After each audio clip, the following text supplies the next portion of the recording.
시편 33편의 말씀을 같이 보겠습니다. 시편 33편 1절부터 12절 말씀까지 이 계시의 말씀을 한 절씩 교독하시고 마지막 합독하실 때 살아계신 하나님의 음성을 들을 수 있기를 원합니다. 제가 먼저 1절을 받들었죠. 너희 의인들아 여호와를 즐거워하라. 찬송은 정직한 자들이 마땅히 할 바로다. 수금으로 여호와께 감사하고 열출바로 찬송할지어다. 새 노래로 그를 노래하며 즐거운 소리로 아름답게 연주할지어다. 여호와의 말씀은 정직하며 그가 행하시는 일은 다 진실하시도다. 그는 공의와 정의를 사랑하시며 세상에는 여호와의 인자하심이 충만하도다. 여호와의 말씀으로 산이 지으되었으며 그 만상을 그의 입기운으로 이루었도다. 그가 바닷물을 모아 무더기같이 쌓으시며 깊은 물을 곳간에 두시도다. 온 땅은 여호와를 두려워하며 세상의 모든 거민들은 그를 경외할지어다. 그가 말씀하심에 이루어졌으며 명령하심에 경고히 섰도다. 여호와께서 나라들의 계획을 폐하시며 민족들의 사상을 무효하게 하시도다. 11절 12절 다 같이요. 여호와의 계획은 영원히 서고 그의 생각은 대대에 이르리로다. 여호와를 자기 하나님으로 삼은 나라 곧 하나님의 기업으로 선택된 백성은 복이 있도다. 여러분, 우리는 교회 다니면서 참 좋은 말들을 많이 듣지 않습니까? 참 좋은 말이네, 은혜가 되는 말이네, 기가 막힌 말씀이네, 이 말씀이 내 말씀이 돼야 되겠네, 할렐루야. 그런 좋은 말씀을 많이 들어요. 근데 그 말씀을 알고만 있고 듣고만 있고 또 암송만 하면 전혀 그 말씀이 나하고 상관이 없단 말이죠.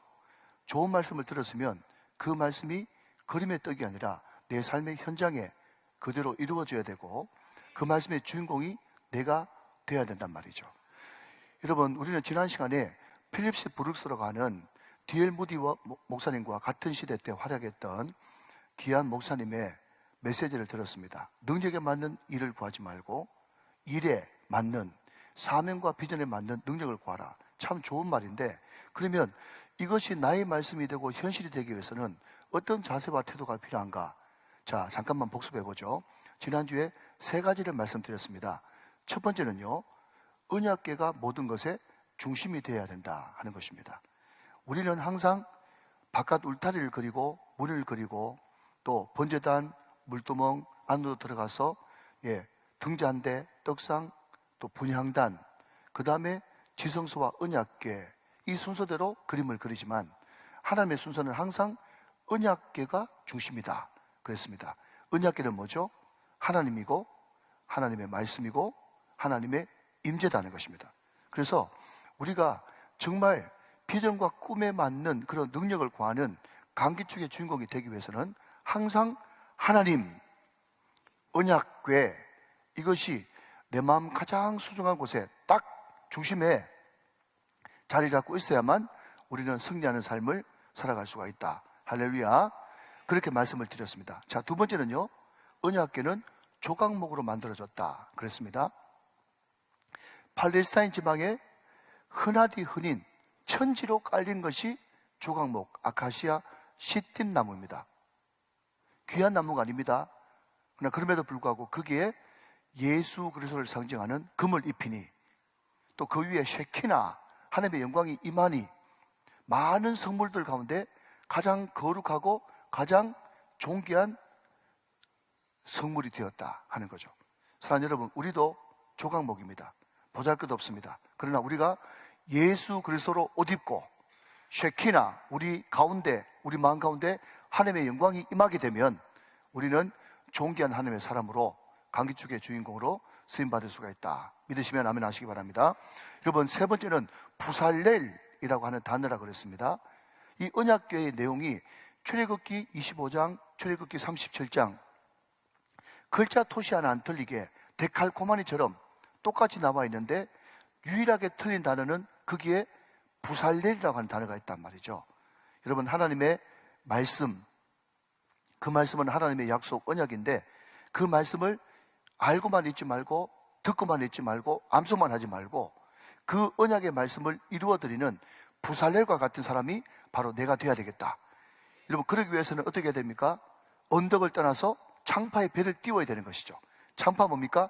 높고 푸른 바다, 많은 사람이 얕은 물가에서 저 큰 바다 물결 보고 찰싹거리는 바다 보고 마음이 졸여서 못 가가지고 그냥 주변에서만 언저리에서만 찰싹찰싹 하면서 머물고 있는 사람이 있는데, 그러지 말고 창파의 배를 띄워가지고 자 곧 가거라, 이제 곧 가거라, 저 큰 은혜 바다 향해 그것에 배를 띄울 수 있는 저와 여러분, 그 사람이 바로 일에 맞는, 사명과 비전에 맞는 능력을 구하는 하나님의 사람이다.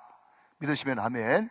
그래서 지난주에는 세 가지를 말씀드렸습니다. 이 세 가지가 우리 가운데서 실천되어지고 순종되어질 때 우리는 능력에 맞는 일을 구하는 사람이 아니라 사명과 비전에 맞는 능력을 구하는 강기축의 주인공이 될 수 있는 것이죠. 할렐루야. 믿으시면 아멘. 자, 오늘은 같은 제목 두 번째 시간으로 우리 인생이 말씀을 알고 듣는 것으로 끝나는 것이 아니라 말씀의 주인공, 언약의 주인공이 되기 위해서는 어떤 것이 필요한가, 그 내용을 한 번 더 살펴보도록 하겠습니다. 자, 여러분, 우리는 지금 시편 33편을 펼쳐놓았습니다.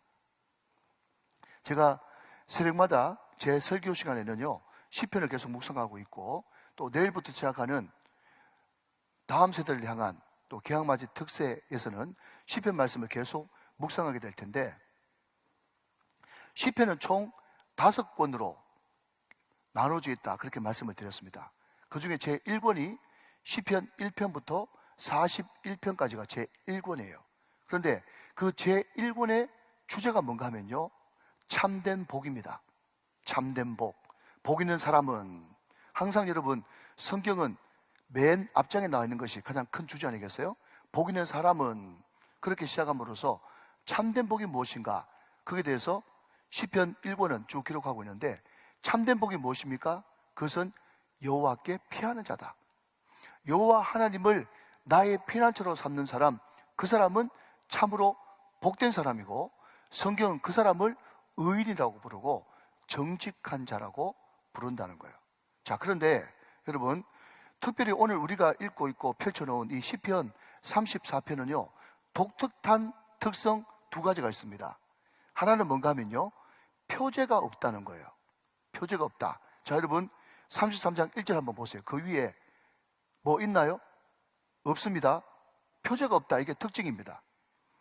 시편 제1권, 그러니까 시편 1편부터 41편까지 표제가 없는 것이 4편이에요. 그래서 좀 독특하죠? 또 하나는요, 다윗의 시 가운데는요, 불평하고 불망하고 또 원망하는 탄원시가 많이 있는데, 오늘 시편을 읽어보면 원망하는 내용, 불평하는 내용, 또 탄원하는 내용이 하나도 기록되어 있지 않습니다. 이것이 시편 34편의 두 가지 특징이에요. 하나는 뭐라고요? 표제가 없다. 두 번째는 뭐라고요? 원망하는 내용이 없다라는 것입니다. 자, 여러분 차례대로 한번 살펴보겠습니다. 첫 번째, 왜 표제가 없을까? 여러분 시편 1편부터 41편까지 쭉 다 한번 살펴보면요, 4편만 놔두고 다 다윗의 시입니다. 다 다윗의 시예요. 어떤 학자들에 의하면 표제가 없는 시도 모든 것이 다윗의 시하고 형식과 내용이 비슷하니까 그것도 다윗의 시일 가능성이 상당히 농후하다라고 하지만 100% 다윗의 시는 아니죠. 일 수도 있고 아닐 수도 있다는 겁니다. 여러분, 이것을 통해서 우리는 무엇을 교훈받을 수 있습니까? 바로 그거죠. 다윗은 왕입니다. 그러니까 왕이라고 해서 시편을 기록하는 것이 아니라는 거예요. 다윗은 의인입니다. 다윗은 정직한 사람입니다. 다윗은 성전 건축한 사람입니다. 다윗은 기도 많이 하는 사람입니다. 다윗은 하나님을 늘 영광 돌리고 높였던 사람입니다. 공로가 있는 사람이에요. 그러나 그럼에도 불구하고 여러분, 이 시는 노래인데, 하나님을 향한 노래, 주를 향한 이 노래 시는요, 꼭 그 사람이 왕이든 왕이 아니든, 주를 위해서 많은 일을 한 사람이든 하지 않는 사람이든, 성경을 많이 읽은 사람이든 기도를 많이 한 사람이든 전도를 많이 한 사람이든, 그것과 상관없이, 그 사람이 누구냐와 상관없이, 뭘 했냐와 상관없이 오직 주님을 사랑하는 마음, 감사하는 마음, 주님의 은혜에 감격하는 마음, 주님 마음속에 뜨거운, 그 마음속에 뜨거운 주님을 사랑하는 마음이 있으면 누구든지 노래할 수 있고 누구든지 찬양할 수 있다 하는 것입니다. 오늘 저와 여러분들이 오늘 이 시간에 예배 드리러 나오셨는데, 여러분이 어떠함에 상관없이, 여러분이 뭘 했음에 상관없이 주님을 마음껏 즐거워하고 찬양하는 것이 성도의 마땅한 본분인 줄로 믿으시면 아멘 하시기 바랍니다. 자, 한 걸음 더 나가서 여러분, 여기는 원망하고 불평하고 탄원하는 내용이 없다고 그랬습니다. 왜 그랬을까요? 여러분 보십시오. 인생이 이 땅에 발을 딛고 살면서 불만 없고 원망 없고 불평 없는 사람이 있을까요? 한 명도 없습니다. 다 이런저런 부족함이 있고 연약함이 있고 불평과 원망이 있을 수밖에 없는 것이 우리 연약한 인생의 현주소입니다. 그러나 그럼에도 불구하고 이 시편 33편의 시편 기자가 하나도 원망하지 않고 불평하지 않았다는 것은 원망보다 불평보다 더 큰 하나님의 사랑이 있었기 때문에 가능했다는 거죠. 여러분, 원망 불평하지 않은 사람이 어떤 사람인가 하면요, 하나님의 약속을 믿는 사람입니다. 하나님의 언약을 믿는 사람이죠. 또 하나님이 절대 주권을 가지고 이 땅을 통치하고 계시기 때문에 로마서 8장 말씀에 이야기한 대로 하나님을 사랑하는 자, 곧 그 뜻대로 부르심을 입은 자들에게는 모든 것이 합력하여 선을 이루실 줄로 믿기 때문에 원망 불평보다는 미리 감사와 찬양을 드리는 것입니다. 여러분 생각해 보십시오. 하나님을 사랑하는 자, 곧 그 뜻대로 부르심을 입은 자들에게는 모든 것이 합력하여 선을 이룬다. 모든 것이 합력하여 선을 이룬다. 이 말을 간단한 말로 바꾸면요, 항상 끝이 좋다, 이런 뜻이에요. 다시 한번요, 여러분, 우리 예수 믿는 사람에게는 두 가지밖에 없다 그랬어요. 하나는 잘 되든지, 또 하나는 시작 더 잘 되든지, 이 두 개밖에 없어요. 그러니까 합력하여 선을 이루는 거죠. 합력하여 선을 이룬다, 이것을 다른 말로 바꾸면 뭐라고요? 끝이 좋다, 끝이 좋다. 할렐루야. 누구 때문에? 하나님의 사랑 때문에. 누구 때문에? 하나님의 언약과 약속과 말씀 때문에. 그 말씀 붙들고 나가면 반드시 끝이 좋을 수밖에 없다는 거죠. 여러분, 그렇기 때문에 여러분, 우리 예수 믿는 사람들은요, 내 뜻대로 안 돼도 그와 같을 때도 나는 노래할 수 있습니다. 내 건강이 약해질 때도, 그때도 여러분, 우리는 기도할 수 있습니다. 여러분, 우리 모든 문제가 잘 안 풀리고 사방팔방이 막혀 있다고 할지라도 우리는 그때도 손 높이 들면서 하나님을 찬양할 수가 있는 것입니다. 우리 같이 한번 찬양해 볼까요? 시. 이와 같은 때에 난 노래하네, 사랑을 노래하네, 주님께. 이와 같은 때에 손 높이 드네, 손 높이 드네, 주님께. 주님 사랑한다고 고백합시다. 다 같이. 주님 사랑해요.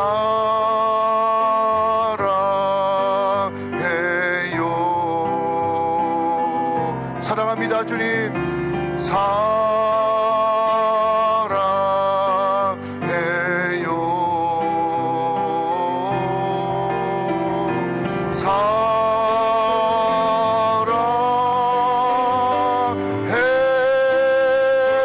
사랑해요. 주님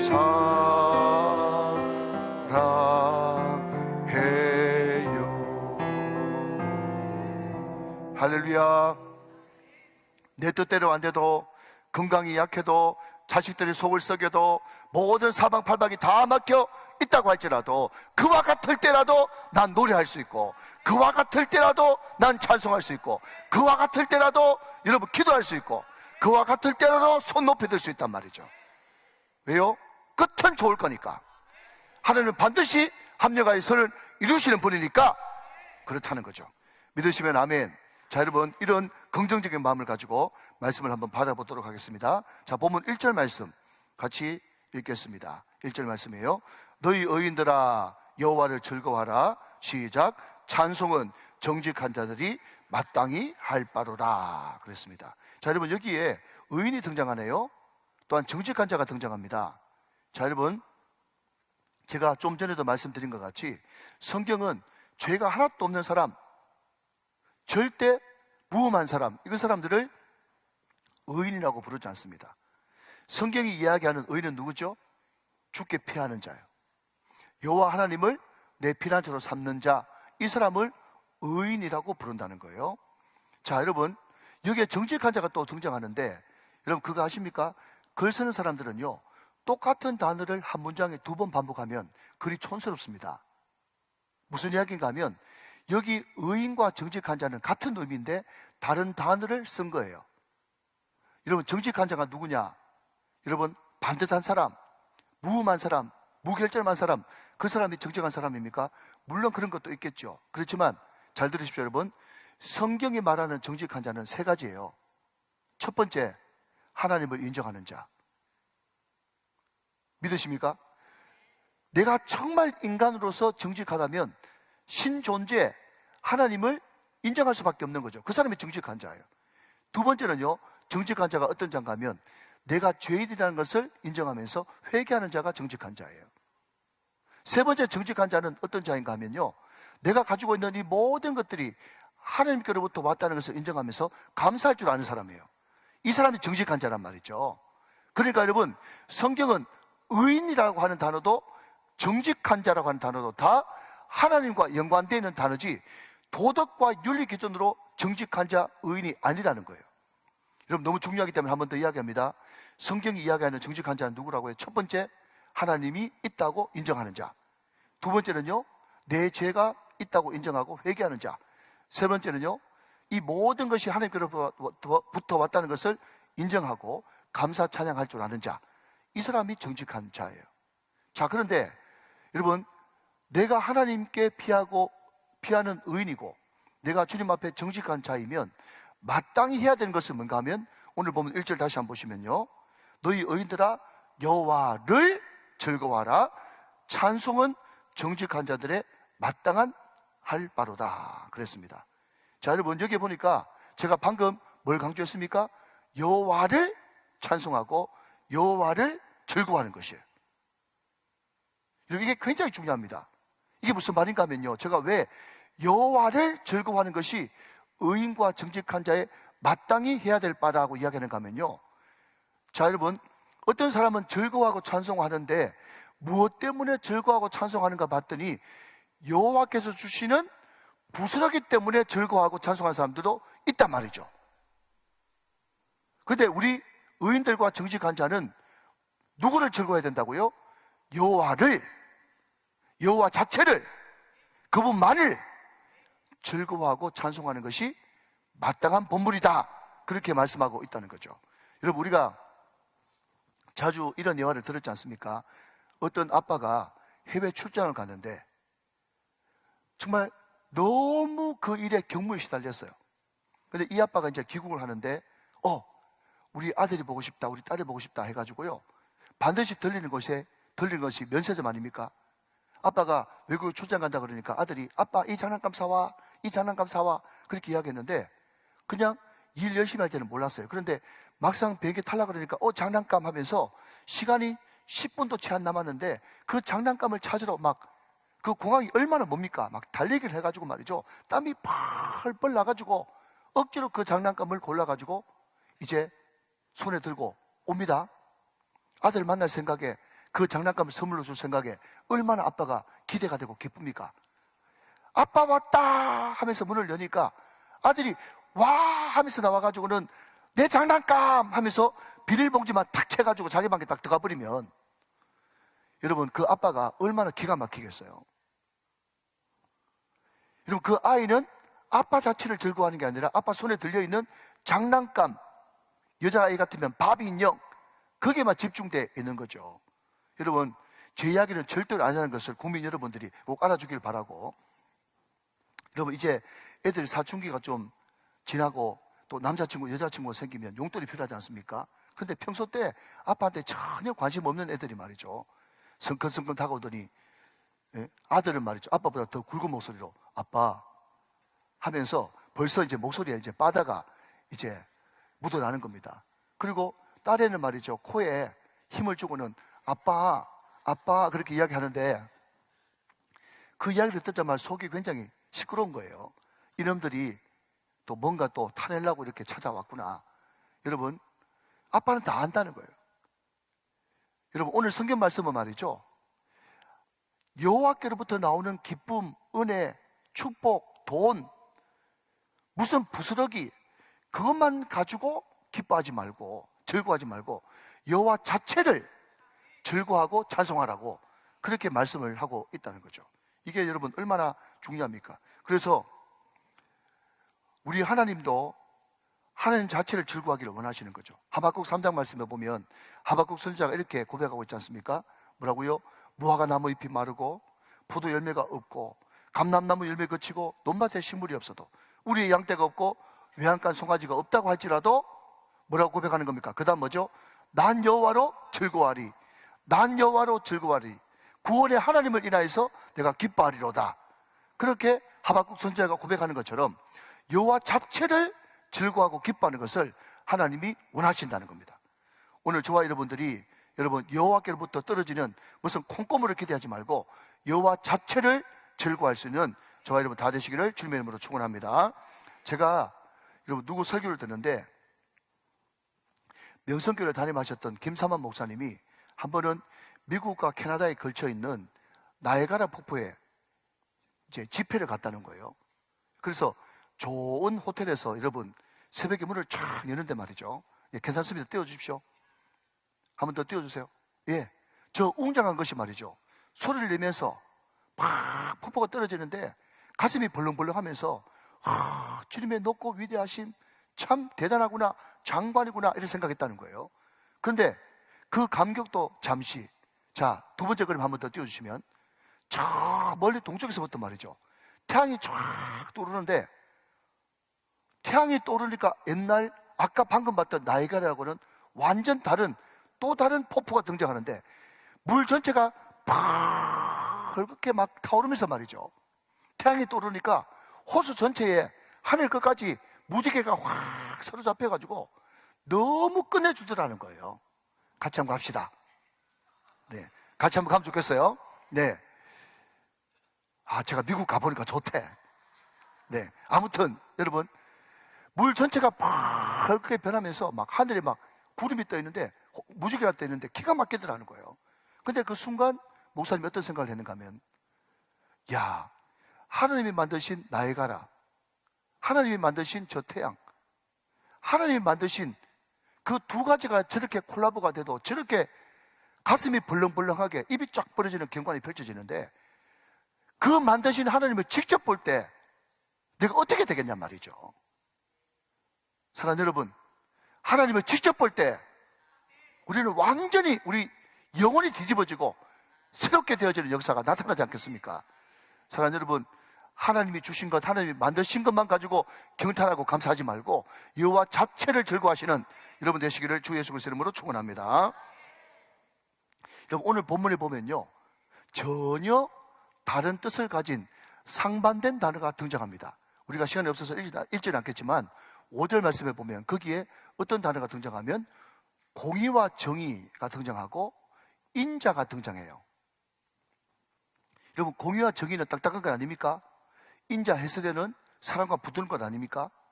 그런데 하나님은요 도무지 같이 있을 수 없는 공의와 인자, 정의와 사랑, 여러분 뭐죠? 허영과 단속, 이 모든 상반된 개념이 같이 존재한다는 거예요. 그리고 여러분 1절 말씀 보니까 여호와를 즐거워합니다. 여호와를 즐거워한다는 단어가 등장하고 8절에 보니까 거기에 두려워한다, 경외한다는 말이 등장해요. 즐거워하는 것은 즐거워하는 거고 두려워하는 것은 두려워하는 것이고 경외는 사랑하는 것과 두려워하는 것이 절묘하게 섞인 상태가 경외라고 하는 단어입니다. 이 두 가지가 어떻게 공존할 수가 있겠어요? 그죠? 그런데 하나님은 얼마나 위대한 분인지 즐거움과 두려움, 정의와 사랑, 이것을 한 몸에 같이 지니고 있는 분이 하나님이시다. 그러니까 하나님은 위대하신 분이세요. 여러분 제가 시편 말씀을 읽다가 도무지 이해 안 된 한 구절이 있거든요. 여러분 같이 한번 공감해 주시겠습니까? 시편 2편 11절 말씀을 한번 보겠습니다. 시편 2편 11절 말씀 길지 않으니까 같이 한번 읽어보세요. 시작. 여호와를 경외함으로 섬기고 떨며 즐거워할지어다. 여러분 저는 이 말씀이 도무지 이해 안 되는 거예요. 여러분 생각해 보십시오. 그냥 제가 한번 흉내내 볼게요. 덜덜덜덜 떨면서 즐거워한다. 말이 돼요? 떨며 즐거워할지어다. 근데요, 여러분, 제가 떨며 즐거워할지어다 이것을 어느 TV를 보다가 이럴 수도 있겠구나. 그래서 제가 발견했습니다. 여러분, 저는 누군지는 모르겠습니다. 그런데 어떤 한 청소년이 있는데 자기가 너무너무 평소 때 사랑하는 아이돌 가수가 있는 거예요. 근데 이 가수를 너무 사랑한 나머지 산사병이 걸려버렸어요. 상사병이. 근데 어떻게 기회사를 통해 가지고 이 아이돌 스타가, 이 소녀가 지금 자기 때문에 상사병에 걸렸다는 그런 이야기를 듣고 소위 말해가지고 스프라이즈, 깜짝 방문을 하는데 말이죠. 이 애가 병원에 누워있는데 거기에 아이돌 스타가 나타난 거예요. 아이돌 스타가 딱 나타나니까 이 사람 때문에 지금 자기가 상사병에 걸렸잖아요. 그런데 딱 보는 순간 헉 하면서 막 놀라더니 말이죠. 떨며 즐거워하더라고. 이런 수준 높은 이야기를 이해하시겠습니까? 떨며 즐거워하는데 걔 이름을 불러주면서 그 아이돌 스타가 머리를 하면서 만지면서 빨리 나아야지 그러니까요. 그 자리에서 벌떡 일어나 버린 거예요. 신의 능력이 임해서. 여러분, 너무 사랑하는 사람을 만나면 떨며 즐거워하는 역사가 일어납니다. 놀라운 거죠. 놀라운 거죠. 그게 하나님의 성품이라는 거죠. 떨며 즐거워하는 것.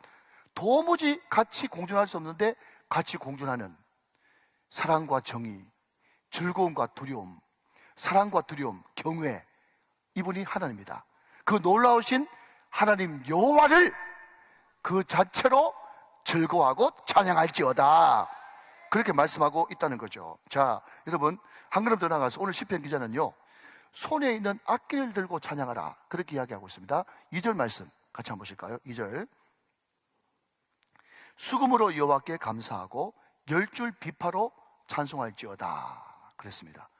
자, 여러분, 악기를 할 수 있는 사람들은 모든 악기를 다 동원해서 하나님을 찬양하는 것이 마땅한 거예요. 근데 여러분, 저는요, 어떤 사람도 안 부러운데 부러운 한 사람이 있거든요. 그 사람이 누군가 하면요, 악기를 다룰 줄 아는 사람입니다.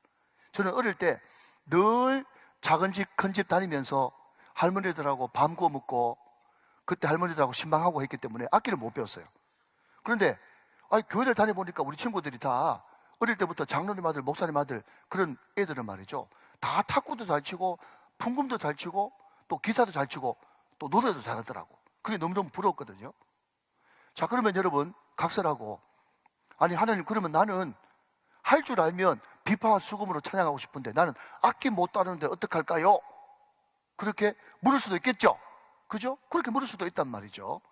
자, 여러분, 제가 이런 예를 한번 들어보겠습니다. 혹시 들어본 계시겠지만, 제가 고등학교 2학년 때 예수님을 만나고 목사가 되기를 하고 나서부터 우리 부모님께 너무 많은 핍박을 받았어요.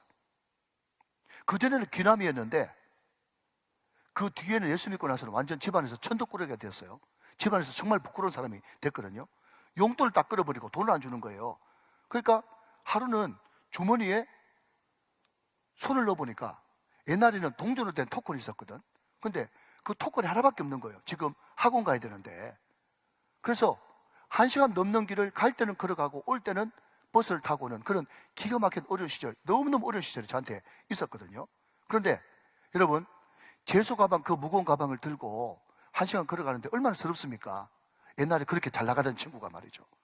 그런데 어느 순간 버스 정류장을 딱 지나가는데 하나님의 은혜가 너무 크고 주님의 사랑이 너무 감격스러워가지고 제 마음속에서 막 찬양이 막 터졌는데 말이죠. 어떤 찬양을 하는가 하면, 사람을 보며 세상을 볼 때 만족함이 없었지만은 나의 하나님 그분을 볼 때 나는 만족하겠습니다. 저기 빛나는 태양을 보십시오. 저기 있는 산을 보십시오. 천지지으신 우리 여호와 나를 사랑하시니 나의 하나님 한 분만으로 나는 만족하겠네. 그 찬양을 말이죠, 학원 가고 개수 가방 들고 가면서 막 부르면서 말이죠, 얼마나 수의 정령이 충만히 임했는가 하면 제수 가방, 그 두꺼운 가방을 막 짐 삼아 가지고 막 치면서 그쪽에서 덩실덩실 춤을 추면서 말이죠, 사람을 보면 세상을 볼 때 만족함이 없었다고 막 춤추면서 찬양을 했다니까. 여러분, 제가 오늘 이 말씀을 보면서 나에게 있어서 그때 비파 수금은요, 그 제수 가방이야. 제수 가방이 나에게 비파 수금이었다. 어떤 사람이 이야기합니다. 목사님, 나는 어릴 때 악기를 못 배웠는데 제 악기가 뭡니까? 물어본다면요, 사업하시는 분들, 직장 다니시는 분들, 여러분, 서류 가방이 비파와 수금인 줄로 믿으시기 바랍니다. 이런 수준 높은 이야기를 이해하시겠습니까, 여러분? 차를 타고 갈 때 핸들, 그것이, 여러분, 기타고, 그것이 바로 드럼이에요. 여러분, 찬양을 들으면서 말이죠, 운전해 가면서 막 그 핸들을 두드리면서 부흥회를 하면서 가고 하면 얼마나 신나고 좋겠습니까? 여러분, 가정주부한테는 말이죠, 칼과 도마가 완전 난타 아닙니까? 난타. 칼 도마가 난타에 난타. 국자가 여러분 얼마나 여러분 아름다운 도구입니까? 여러분, 그걸 알아야 된다는 거죠. 여러분, 이런 재미있는 이야기가 있습니다. 저희 집사람이 설거지를 하고 있는데, 이제 우리 사모님 한 분이, 제가 누구라고 안 밝힙니다. 사모님 한 분이 이렇게 지나가시면서 저희 집에 이제 그 북쪽에 쪽문이 있거든요. 그 쪽문으로 저희 집사람 분들이 사모님 안녕하세요 이렇게 인사를 하더래요. 아, 그래, 사모님 안녕, 이렇게 이제 답을 해주니까 그 사모님이 갑자기 안녕하세요 그러더니 동시에 헉 하더니 하는 말이 뭔가 하면, 사모님, 그 많은 설거지가 한 끼 먹은 겁니까? 그렇게 물어보더래요. 그래, 제 집사람이 이거 애들이 어제 저녁에 야식 시켜 먹고 한 끼분 설거지인데, 그랬더니요, 그 사모님 하는 말이 설거지요. 이런 수준 높은 이야기를 못 알아들으시네. 설거지하고 지옥하고 합성어가 설거지요. 대박, 대식구 하더니 막 웃으면서 그냥 지나가더래요. 제가 그 이야기를 듣고 설거지요, 그것도 참 독특한 단어다. 신조네, 신조. 설거지가 막 산더미처럼 쌓인 것을 설거지요, 그렇게 이야기한대요. 여러분, 제가 그 이야기를 듣고 어떤 생각이 드는가 하면, 여러분, 가정주부가 설거지를 할 때 말이죠, 그냥 설거지가 늘 해도 또 나고 또 나고 그러지 않습니까? 근데 그 가정주부가 설거지 할 때마다 설거지요! 그러면 얼마나 여러분 괴롭겠어요. 설거지옥이라고 이야기하지 말고 우리 애들이 건강해가지고 이렇게 한 끼에 정말 싱크대에 그 그릇이 속히 쌓일 정도로 이렇게 많이 먹어주니까 얼마나 감사하고 위대하냐, 그런 생각하면서 여러분, 감사하면서 설거지하면 그 설거지할 때의 수세미와 그 고무장갑이 여러분 비파와 수금이 된다는 거죠. 여러분, 이것이 어쩌면 교회만 와서 예배 시간에 찬양만 하는 것보다 일상에서의 찬양, 이것이 더 하나님께서 기뻐하시는 생활 예배, 삶의 예배가 아닌가 생각되어지는 것입니다. 여러분, 학생은 볼펜과 샤프를 들고, 여러분 사업하시는 분, 직장 다니시는 분들은 서류 가방을 들고, 가정주부들은 여러분 칼과 도마 위에서 하나님을 일상 쪽에서 찬양하는 것이죠. 할렐루야, 믿으시면 아멘. 자, 마지막으로 쭉 한번 넘어가서 11절 12절 말씀을 같이 한번 보시겠습니다. 같이 한번 읽어보실까요? 시작. 여호와의 계획은 영원히 서고 그의 생각은 대대에 이르리로다. 여호와를 자기 하나님으로 삼은 나라 곧 하나님의 기업으로 선택된 백성은 복이 있도다. 그랬습니다. 자, 여러분, 여기서 중간전성을 한번 해보겠습니다. 우리가 능력에 맞는 일을 구하는 것이 아니라 사명과 비전에 맞는 능력을 구하는 사람이 되기 위해서는요, 두 가지가 필요하다. 첫 번째는 뭐라고요? 여호와 자체를 즐거워하는 사람이 되어야 된다. 믿으시면 아멘. 또 하나는 뭐죠? 삶의 현장에서 자기에게 주어진 그 도구를 들고 찬양하는 사람이 강기축의 주인공이 될 수 있다 하는 겁니다. 사업하는 사람들은 서류 가방으로, 가정주부들은 칼과 도마와 국자로, 학생들은 펜과 샤프로 최선을 다해서 그 자리에서 여호와를 즐거워하고 기뻐하고 찬양하는 사람이 능력의 사람이 될 수 있는 것이죠. 자, 마지막으로 우리가 비전과 사명에 맞는 능력을 구하는 강기축의 주인공이 되기 위해서는요, 자, 세 번째 앞을 보시면서 같이 한번 읽어봅시다. 좀 깁니다. 시작. 하나님의 계획, 하나님의 생각을 가리지 말고 구분하지 말고 통째로 받아들이는 거예요. 하나님의 생각과 계획을 통째로, 자기 생각으로 여러분 구분하지 말고 가리지 말고 통째로 받아들이는 겁니다. 자, 여러분 잘 한번 들어보시죠. 이게 오늘 핵심입니다. 자, 나머지 시간 좀 쓰도록 할게요. 무슨 이야기인가 하면, 우리가 전에 이런 말씀을 드렸습니다. 영접하는 것은 곧 믿는 것이다. 믿는 것은 곧 영접하는 것이다. 그 두 가지 단어는 동일한 단어다, 그렇게 말씀을 드렸죠. 요한복음 1장 12절 말씀에 영접하는 자 곧 그림을 믿는 자, 영접하는 자 곧 그림을 믿는 자, 같은 단어란 말이죠. 영접은 받아들이는 거예요. 받아들이는 거. 그런데 뭘 받아들여야 되는가 하면요. 받아들여야 되는 것 중에 오늘 보면 11절 말씀을 여러분 중점적으로 본다면 하나님의 생각과 하나님의 계획을요. 통째로 받아들이는 것이 너무너무 중요합니다. 하나님의 생각과 계획을 통째로 받아들이는 백성, 이 백성이 자기 하나님을, 자기 여호와를 하나님으로 삼는 백성, 그 백성이 복된 백성이거든요. 이 백성이 이스라엘이지 않습니까? 이스라엘. 여러분, 지금의 이스라엘은 누굽니까? 바로 나죠. 택한 백성, 구원받은 백성이 나고 이스라엘이고, 우리가 바로 여호와 하나님을 자기 하나님으로 삼은 백성 아니겠습니까? 그 백성이 복 있는 백성이죠. 왜 복 있는 백성인가 하면 하나님의 계획과 하나님의 생각을 통째로 받아들이기 때문에 복된 백성이 되었다는 것입니다. 여러분, 이런 예를 한번 들어보겠습니다. 잘 한번 들어보십시오.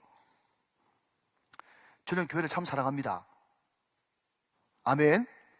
교회를 참 사랑하기 때문에 교회 물건을 아껴서 쓰는 것이 습관화가 되어 있어요.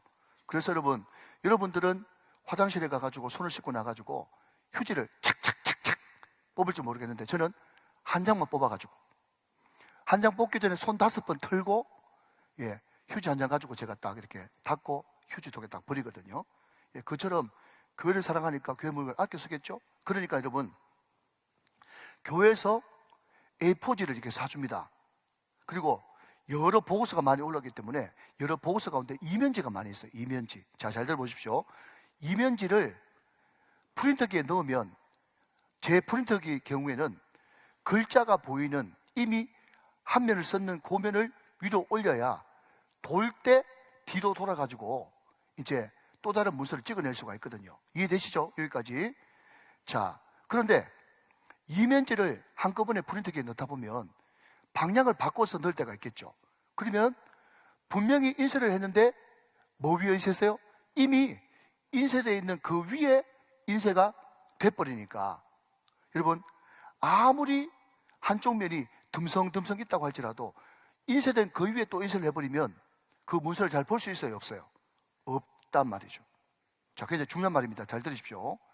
와 같이 내 생각, 내 계획이 가득 차 있으면 절대로 하나님의 뜻을 알 수도 없고 하나님의 음성을 들을 수도 없어요. 목사님, 나는 기도를 많이 하는데 왜 주의 음성을 못 듣습니까?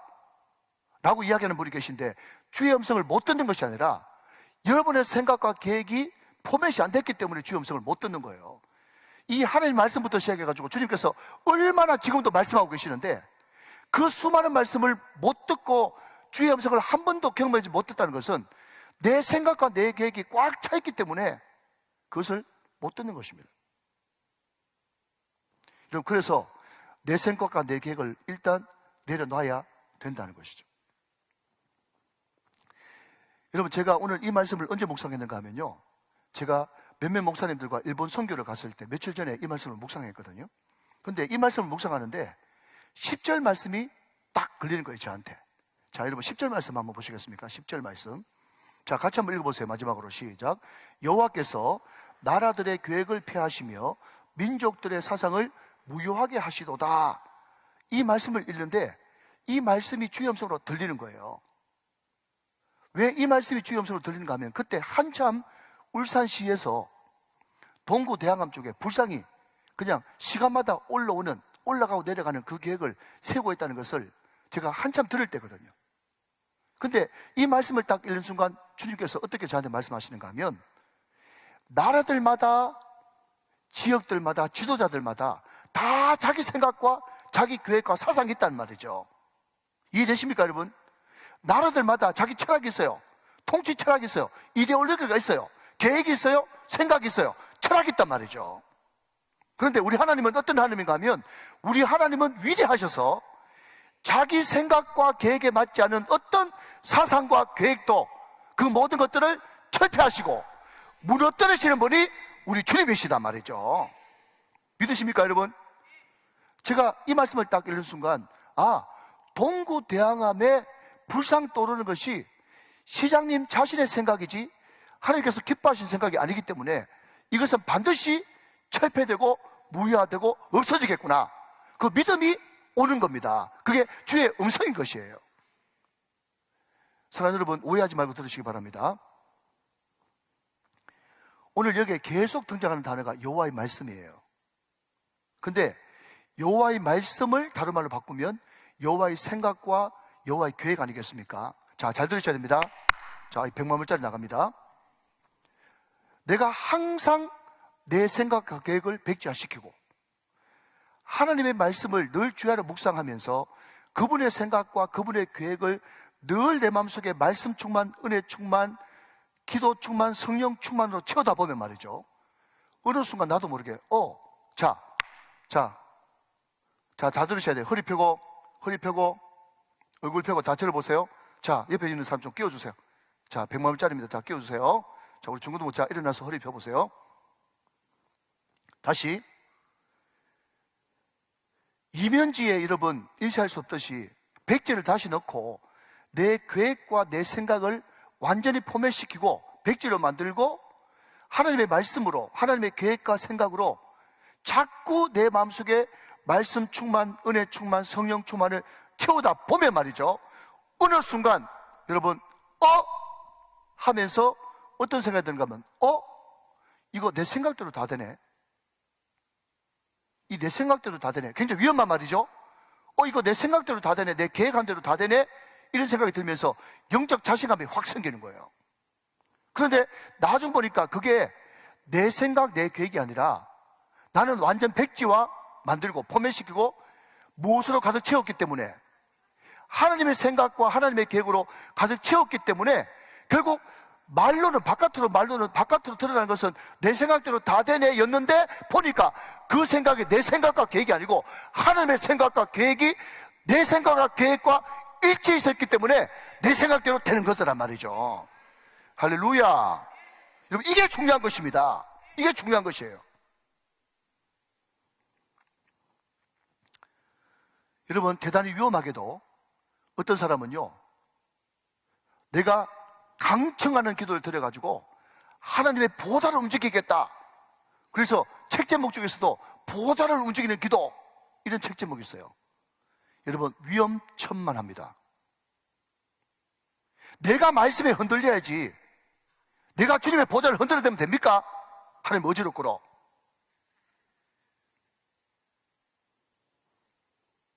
그것은 여러분 신앙 초보 때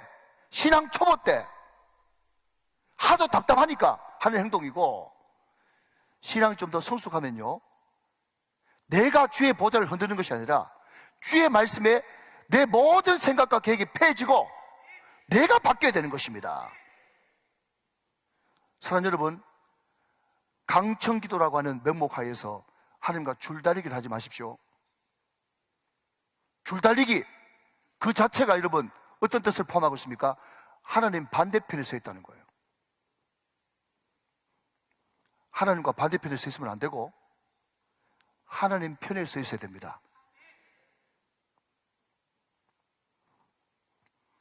어떤 권사님이 있는데, 우리에게 권사님이 절대로 아니다는 것을 말씀드리면서, 어떤 권사님이 계셨는데 아들이 너무 애를 먹이니까 2주간 금식 기도를 했어요. 저는 보기에 2주간 금식 기도가 아니라 2주간 단식 투쟁인 것 같아요. 하나님, 우리 아들 때문에 난 죽겠습니다. 우리 아들 제발 좀 바꿔주십시오. 그렇게 기도를 했더니 하나님의 음성이 들려옵니다. 내가 네 아들 사랑한다. 내가 네 아들 사랑한다. 그때 권사님이 하시는 말씀이 뭔가 하면, 하나님은 꼭 이렇게 두리뭉실하게 말씀하시더라. 그런 이야기를 내가 직접 들어봤어. 여러분, 하나님이 네 아들 내가 사랑한다라고 하는 그 말씀하셨으면 이미 족한 줄로 믿으십시오. 내가 기도해가지고 하나님의 무슨 특별한 말씀을 듣고 내가 기도해가지고 내가 무슨 기도를 통해서 아들을 바꾸겠다는 그런 생각은 아예 금물입니다. 여러분, 마지막입니다. 중요합니다. 여러분, 우리는 보통 흘러넘친다 그런 이야기를 자주 쓰죠. 흘러넘친다. 근데 원래 흘러넘치는 것이 원문대로 하면요, 자, 여러분, 흘러 넘치는 것이 무엇이 먼저입니까? 여러분, 충만한 게 먼저입니까? 우리는 흘러 넘친다 하니까 흐르는 것이 먼저고 충만이 나중이라고 생각해요. 그런데 성경은요, 충만해야 흐르는 것입니다. 충만해야 흐르는 것이에요. 그러니 오늘 이 시간 여호와를 즐거워하고